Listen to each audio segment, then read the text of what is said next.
องชื่อว่าเกิดว่างอันพวกเราเป็นนักศึกษาเรียนอยู่โรงเรียนมหาวิทยาลัยสุพรรณวงศ์คณะเศรษฐศาสตร์และการท่องเที่ยวสาขาบริหารการโรงแรมมื้อนี้พวกเราสองคนสิพาทุกคนไปรู้จักกันแหล่งท่องเที่ยวที่อยู่ในเมืองหลวงพระบางนั่นเองเนาะอันโดยเฉพาะแม่นภูซี่เป็นวัดหนึ่งที่สร้างขึ้นอยู่ในใจกลางเมืองหลวงพระบางมื้อนี้พวกเราสิพาทุกคนไปเบิ่งเขาไปกันเลยไป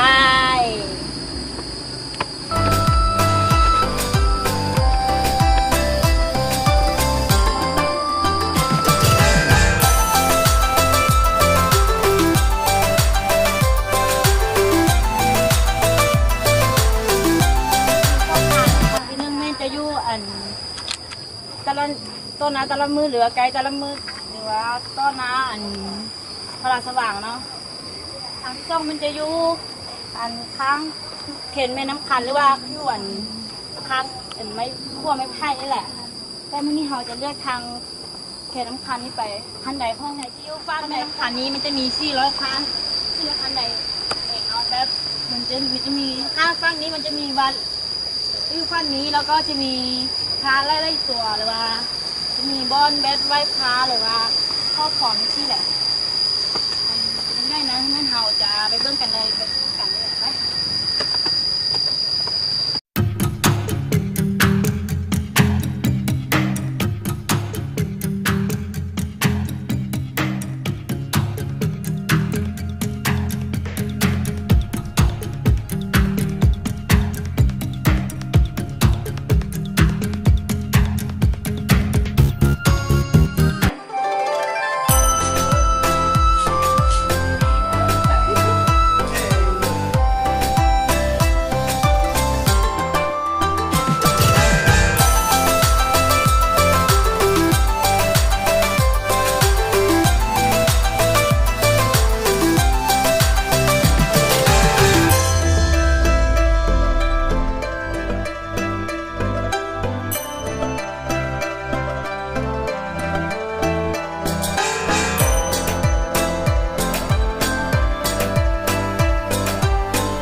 เมืองหลวงพระบางแล้วก็มีความสูงประมาณ8500 เมตรที่สร้างขึ้นในปีคศ1804พระเจ้าจะปรับปรุงแล้วก็ตั้งพระอยู่ในนี้แล้วเจ้าจะไม่เท่าที่ลูกทางพระราชวังหรือว่าอยู่ทางตะละมือนี่เนาะทางขึ้นทันที่ส่งของภูซี่เนาะท่านใดนั้นจะมีทางเบิร์ดแม่น300 สาวเป็ดค้างฟางนี้ส่วนฟางอายุค้างแม่น้ำขันนะทางเบิร์ดจะมี400ค้างแต่เมื่อกี้เขาก็ไปทางนั้นแล้วเนาะแล้วตอนนี้เขาก็มาขึ้นทางนี้ไปในท่าจอมพูเนาะไปเลย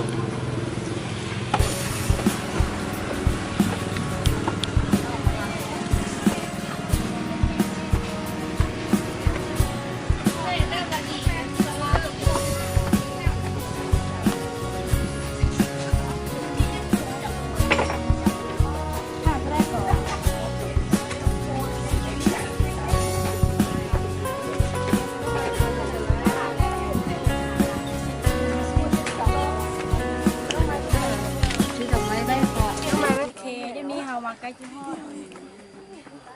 บอน10 ปีแล้วเนาะ10 ปีแล้วค่อยขึ้นไปใกล้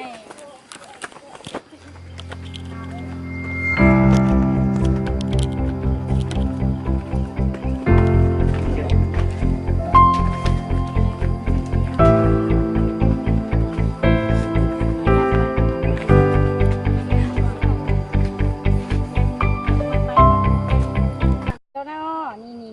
โอเคขึ้นไปเลย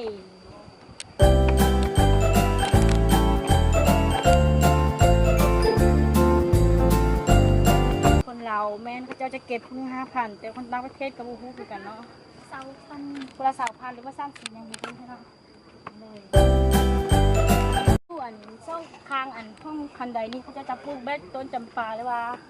เขาจะปลูกอันไม้ไผ่หรือว่าเป็นได้มันมีต้นจำปาบัดมีต้นนี้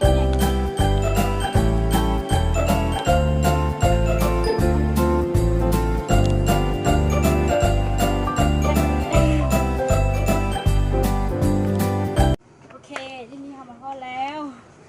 มีนิดนึงทอดจอนปูแล้วไป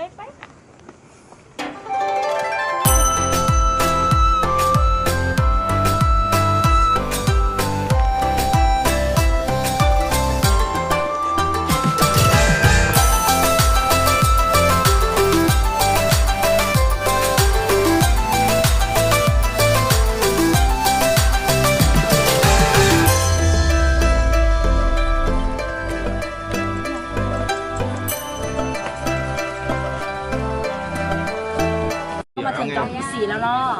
จอมภูสีนี่จะเป็นสถานที่หนึ่งที่ซูมวิวทิวทัศน์ของเมืองลุงบางจะเห็นความสวยงามของเมืองลุงบางในจุดถึง360 องศาเนาะจะเห็นถึงแม่น้ำคลองแล้วก็เมืองลุงบางของเราจะเห็นทุกซอกทุกมุมแล้วความสวยงามของเมืองฝั่งนี้จะเป็นแม่น้ำของส่วนฝั่งนี้จะเป็นตัวเมืองของลุงบางเราเนาะยังอยู่นี้ยังเป็นสถานที่หนึ่งที่ชมตะเวนตกดินหรือว่าตะเวนขึ้น ที่สวยงามที่สุดซึ่งบ่มีสถานที่ใดมาเที่ยวได้แล้วก็คุ้มค่ากับการขึ้นขั้นใดทั้งเบิด น้องฮอดจอมภูนี้แล้วก็คุ้มค่ากับการเมื่อยอินของเขา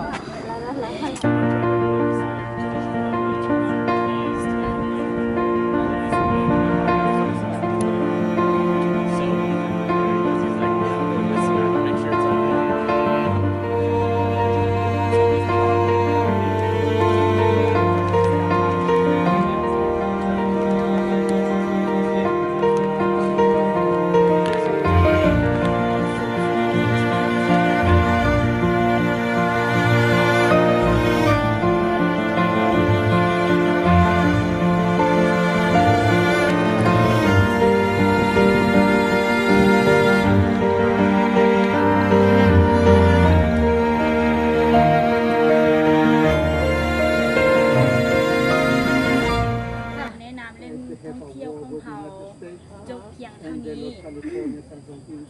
ถ้าท่านใดหรือว่าผู้ใดอยากมาเที่ยวสุวิวห้องเหมือนลุงบางหรือว่าสุวิวตะเวนตกดินให้แนะนำให้มาที่ที่นี้เลยเนาะจะมาเห็นถึงผลงานของลุงบางแล้วก็ตะเวนตกแล้วก็ตะเวนขึ้นกันแนะนำให้เขาจบเพียงเท่านี้ขอขอบใจบรรยากาศแล้วไป